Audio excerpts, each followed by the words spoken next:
Halo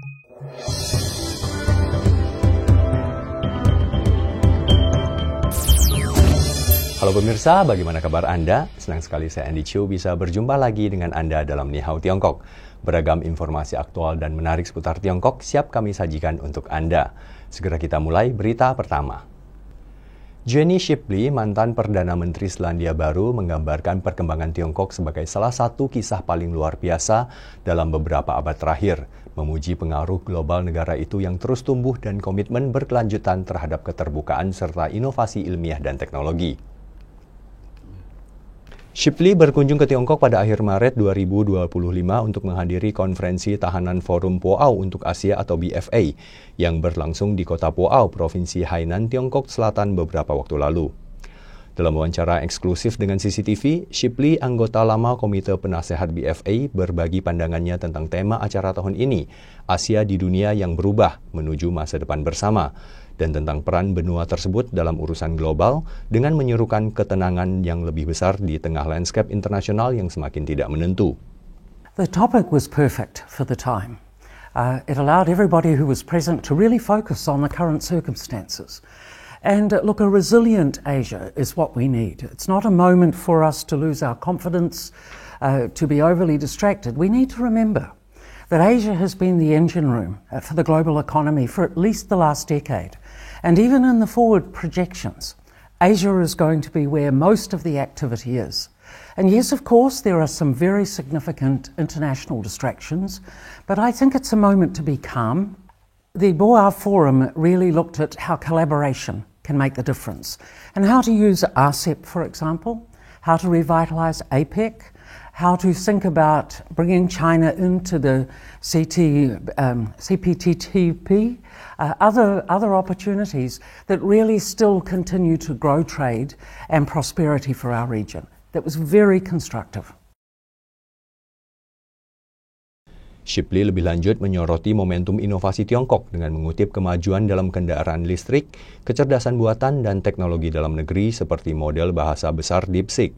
Ia juga mencatat bahwa kemajuan Tiongkok dalam kemandirian teknologi telah memperluas pilihan teknologi global dan merupakan tren yang menggembirakan bagi industri tersebut. I have tried DeepSeek. It would be early days for me to pass judgment on it, but I value the fact that we have a choice, that there are many different AI options, and it's very important at this moment that China can demonstrate that they're not reliant on other people's technology. They're continuing to demonstrate innovation, and that's not just DeepSeek. I mean, this has been going on, and it gave the world a boost. It didn't make them distressed. This is a very positive mood. Kementerian Perdagangan Tiongkok belum lama ini mengatakan Amerika Serikat telah secara serius merusak konsensus yang dicapai selama pembicaraan ekonomi dan perdagangan Tiongkok-Amerika Serikat di Jenewa dengan secara berturut-turut memperkenalkan berbagai tindakan pembatasan diskriminatif terhadap Tiongkok. Menurut juru bicara kementerian tersebut, langkah-langkah Amerika Serikat itu termasuk mengeluarkan panduan tentang kontrol ekspor chip AI, menghentikan penjualan perangkat lunak desain chip ke Tiongkok, dan mengumumkan pencabutan visa bagi pelajar Tiongkok.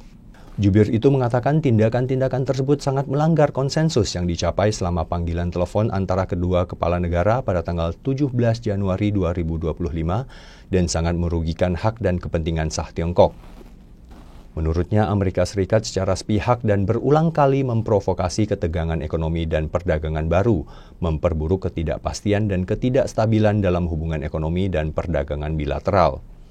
Dengan memperhatikan bahwa Tiongkok telah membatalkan atau menangguhkan tarif dan tindakan non-tarif yang relevan yang diadopsi terhadap tarif timbal balik Amerika Serikat, jubir tersebut juga mengatakan Tiongkok telah bertindak secara bertanggung jawab, menanggapi konsensus yang dicapai dalam pembicaraan Jenewa dengan serius, menerapkan dengan ketat dan menegakkan secara aktif. Menyebut hasil pembicaraan Jenewa diperoleh dengan susah payah, ia mendesak Amerika Serikat untuk bekerja sama dengan Tiongkok dalam arah yang sama, segera memperbaiki praktiknya yang salah, bersama-sama menegakkan konsensus pembicaraan dan mendorong pembangunan hubungan ekonomi dan perdagangan Tiongkok-Amerika Serikat yang sehat, stabil, dan berkelanjutan. Menurutnya, jika pihak Amerika Serikat bersikeras untuk menempuh jalan yang salah dan terus merugikan kepentingan Tiongkok, Tiongkok akan dengan tegas mengambil tindakan tegas untuk melindungi hak dan kepentingannya yang sah. Sebuah perusahaan teknologi Tiongkok, Orcaobot, tengah berupaya mengembangkan sistem pengemudian cerdas yang sukses dan benar-benar dapat membuat gebrakan di dunia transportasi air dengan bertindak seperti otak cerdas bagi kapal. Orcaobot adalah satu-satunya perusahaan Tiongkok yang baru-baru ini berhasil masuk ke dalam 5 besar dalam Dubai World Challenge for Self-Driving Transport 2025. Diselenggarakan oleh Otoritas Jalan dan Transportasi Dubai, kompetisi itu mempertemukan para pemimpin industri, perusahaan rintisan, dan akademisi dalam perlombaan untuk memberikan solusi bagi tantangan mobilitas yang dihadapi oleh kota-kota di seluruh dunia. Dengan menekankan pada ekosistem otonom yang terintegrasi sepenuhnya, tantangan tersebut bertujuan untuk menetapkan tolak ukur bagi masa depan transportasi self-driving. Meski terpilih dalam perlombaan Autonomous Surface Vehicle atau ASV, Orcaobot telah berkomitmen pada strategi yang menerapkan solusi cerdas dan mengadopsi energi baru dalam mengembangkan ASV. Sistem pengemudian cerdas yang ingin dikembangkan perusahaan tersebut akan menyediakan solusi pengemudian tanpa awak untuk ASV yang digunakan dalam industri pelayaran dan rekreasi, serta dalam aplikasi yang lebih luas seperti pengumpulan sampah tahun ini. 一块就是我们的自动驾驶的清洁船，一块是我们自动驾驶的游船，就是我们昆明池我背后的这一块的产品。第3块呢是我们今年新开启的，就是船舶的智驾系统。我们是提供我们的船舶的智慧大脑，为船舶提供从船联网、辅助驾驶、高阶自动驾驶等不同层次的智驾系统。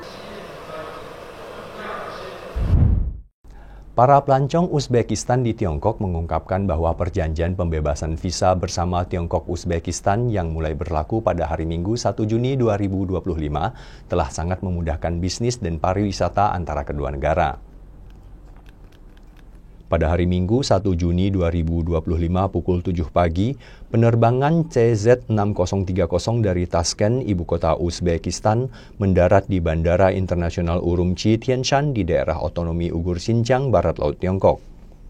Penerbangan ini menjadi penerbangan Uzbekistan pertama yang menikmati akses masuk langsung bebas visa setelah perjanjian tersebut mulai berlaku. Para penumpang Uzbekistan di pesawat itu mengatakan bahwa perjanjian tersebut telah sangat memudahkan perjalanan mereka. Bandara Internasional Tianshan Urumqi saat ini mengoperasikan 3 rute udara ke dan dari Tashkent, Fergana, Samarkand di Uzbekistan dengan sekitar 18 penerbangan penumpang per minggu. 我之前就关注了这个免签，专门订了这个航班，飞机一落地就能享受这个角色。 通关很方便，我这次来深藏旅游。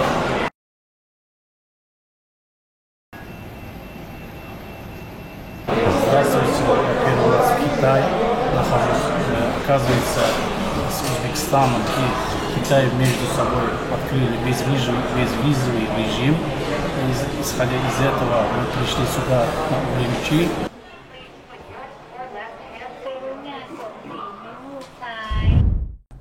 Seorang guru musik muda telah memikat para siswa di Universitas untuk Lansia dengan semangatnya yang energik dan karakternya yang hangat membantu menjalin ikatan yang kuat dengan para siswa senior. Tsai Ming-jie, 23 tahun, adalah seorang guru musik vokal di sebuah universitas untuk para siswa senior di distrik Qingshanhu, kota Nanchang, Provinsi Jiangxi, Tiongkok Timur. Tsai lahir di sebuah desa terpencil di kota Madya Chongqing, barat daya Tiongkok. Pada tahun 2021, ia diterima di Universitas Nanchang, menandai pertama kalinya meninggalkan pedesaan untuk belajar dan tinggal di kota besar. Sejak tahun kedua, Tsai telah mengajar musik vokal di Universitas untuk para senior. Ia mengatakan bahwa para siswa senior di kelasnya lah yang membawa vitalitas dalam hidupnya di Nanchang. Perhatian dan kehangatan mereka membantu meredakan kesepian karena tinggal di kota yang asing jauh dari rumah. Pada konser kelulusannya, banyak siswa senior datang untuk mendukungnya.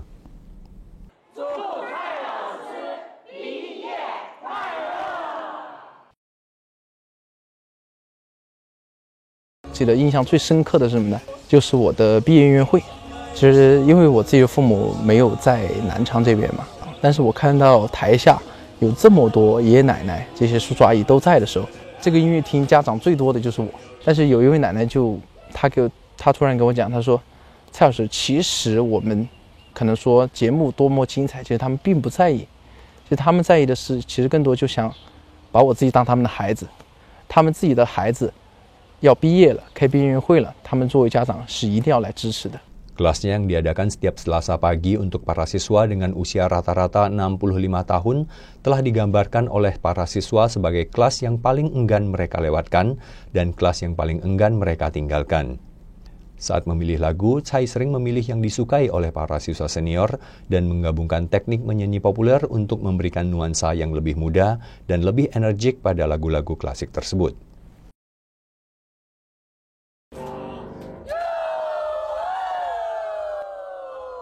每个星期就盼望着礼拜2样的能够上蔡老师的课。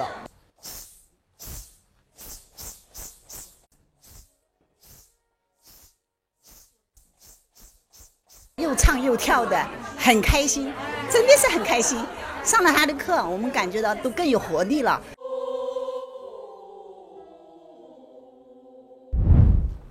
Pemirsa, demikian Nihao Tiongkok edisi kali ini. Semoga apa yang telah kami sajikan bermanfaat untuk kita. Kami akan kembali dengan ragam berita dan informasi menarik seputar Tiongkok minggu depan. Terima kasih atas atensi Anda. Saya Andi Chu. Sampai jumpa.